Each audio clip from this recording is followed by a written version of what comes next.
Yo, what's up, people? It's your boy, and I'm back with another video. We're about to get into Mr. Review Tech USA.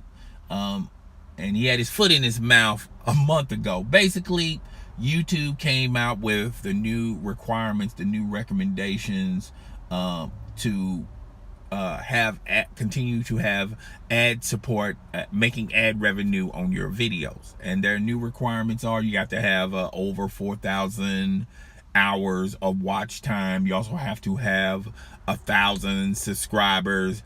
And the reason why they came out with these requirements on a large scale of things was the Logan Paul thing. Logan Paul uploaded a video about suicide, and a lot of, when you're talking about corporations, wasn't too pleased with that video, and YouTube is already in the struggle of trying to sustain a lot of corporations, big time corporations, to continue their support as far as playing their ads alongside videos. So they're going through that. Then Logan Paul and what he's doing, plus Dr. Disrespectful, as well as PewDiePie. All right. So YouTube is in a position, and they're in a corner now where they have to do something to please their bottom line, which is money. All right. That's why they came with these new requirements.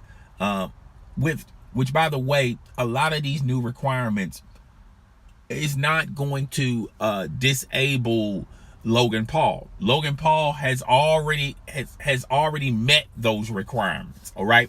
This was clearly these new requirements are clearly a shot at smaller channels. Now, Review Tech USA came out with a video, I believe, a couple months ago with YouTube's new policies. Deal with them. Deal with it. To me, when I watched the video, Rich was coming from a perspective of, speaking of entitlement, he had that superior entitlement demeanor about him, basically talking about, well, back in the days of YouTube, it was much harder and the road was much rougher, and I had to go through that struggle, and look at me now. All right. So if I can go through it, you guys can go through it. Lovely Ti even agreed with that as well. All right. Which, by the way, those two entities complained about and made videos about YouTube and how they're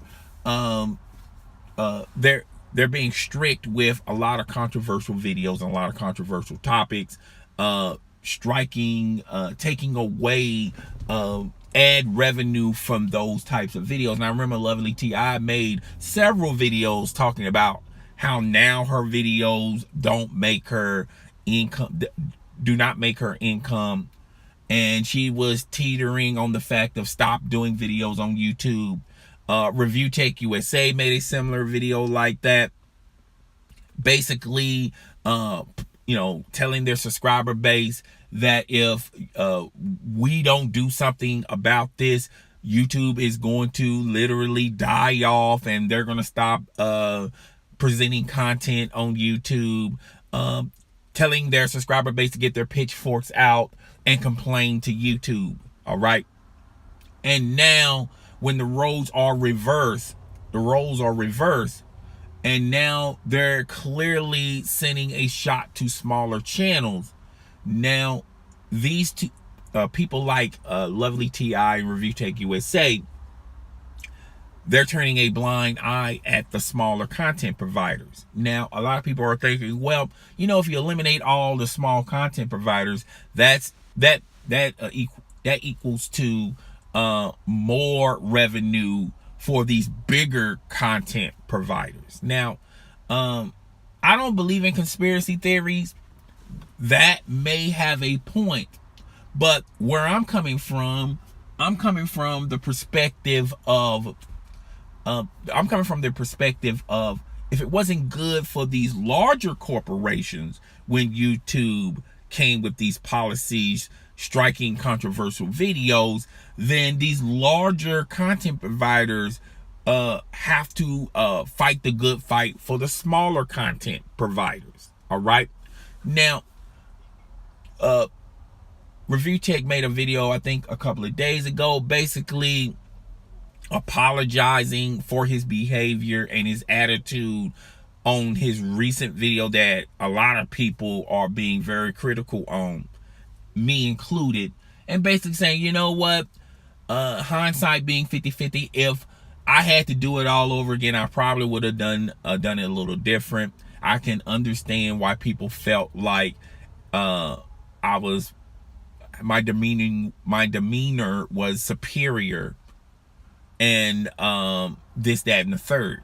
Okay, which I had a problem with that as well, but my problem was the bigger perspective of, it just seemed like, you know, when YouTube was attacking the larger content providers, Rich, you as well as several other large content providers was wanting support from us as viewers, as smaller content providers, to fight the good fight for you guys. Okay, and now when YouTube is now attacking the smaller content providers, people such as yourself are turning a blind eye and say, well, just deal with it. Okay, I had to go through a lot of stuff to get where I'm at, which, by the way, these same large content providers would get upset when journalists will attack these large content providers. Journalists in the entertainment field, in the sports field, in the technology field, even in the gossip field, sort of say, are saying like, wait a minute, I went to school for a scholarship in journalism. I'm at a newsroom or a newspaper outlet or a blog site, and it took me so many years of schooling to get to this point. And now these people such as Lovely Tea and ReviewTechUSA, who do not have these requirements, are making a good living, and in some cases a better living than I.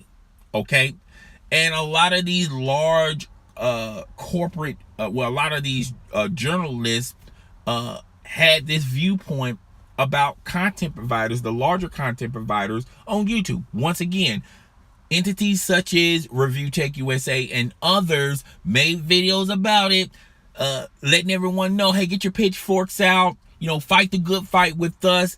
Let these journalists know that we too have a place in entertainment. All right. So that's where I'm coming from with ReviewTechUSA. I felt like that video was a little too late. Okay. And that video clearly illustrates that as long as the YouTube policies do not affect you, you're okay. You're fine. You're good. But when YouTube comes after you in larger outlets such as yourself, then all of a sudden you guys have a problem. Which, by the way, if you cut out all the small content channels, small content providers, if you get rid of those and only just have the larger content providers, these larger content providers are not uploading a lot of videos every single day. Okay, so you kind of need the smaller channels to continue to grow, to continue to fight the good fight, to continue to upload videos on days that you're not uploading videos. All right. So to me, I felt like ReviewTechUSA, yes, that was a nice video, but I felt like the damage was already done.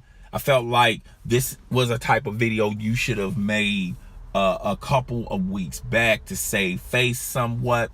But I'm pretty sure entities such as ReviewTechUSA, when YouTube goes back into the lab and change the ad revenue policy, and I've been telling you guys this for the past couple of years, YouTube is not in the position they once was back in the good old days. All right, they're losing ad support left and right. When you got major outlets like Coca-Cola, United Airlines, Walmart, I believe Target has pulled their ads. When you have corporations pulling ads and they're not even entertaining the notion of returning back to YouTube, therein lies the problem. All right. Yes, ReviewTechUSA mentioned, well, smaller channels were the problem of the ad apocalypse. You know, that a lot of people, like white supremacy videos, will play alongside Coca-Cola ads. All right. Which, by the way, ReviewTechUSA, the problem is the practices that a lot of large content providers are illustrating, such as yourself. You do a lot of clickbait videos. All right. You made a video talking about clickbait videos, but you make clickbait videos. All right. How you don't like clickbait videos, but you make clickbait videos. All right. And I don't have no problem with ReviewTechUSA, lovely Tea. I continue to still subscribe to these people, but I feel like a lot of people miss the force, so to say. A lot of people don't include themselves in the problem at hand. And the days of YouTube coming back to their glory days, it's not going to happen. It's more likely that they're going to have, just like any other businesses and corporations have roller coasters. They have high moments, they have low moments, and then they have consistent moments. I think YouTube is on a consistent motive right now. Okay, I don't think they're going to get any higher than what they are today. Okay, I think even more ads. I think even more corporations are going to pull their ads from YouTube, and they're feeling pressure from their consumer base. So they have to benefit. They have to look at what benefits them more, their consumer base or having ads playing alongside YouTube. It's their consumer base. Okay, so that's why Twitch has recently announced that not only you can live stream gameplay footage, but you can just upload videos. I think Twitch is slowly but surely getting into the streaming video service like what YouTube is going through, and you're going to see other outlets making this type of approach. Okay, so it is what it is. Tell me what you guys think. Rate, comment, subscribe. It's your boy, I'm Chris the Don One, and I am out.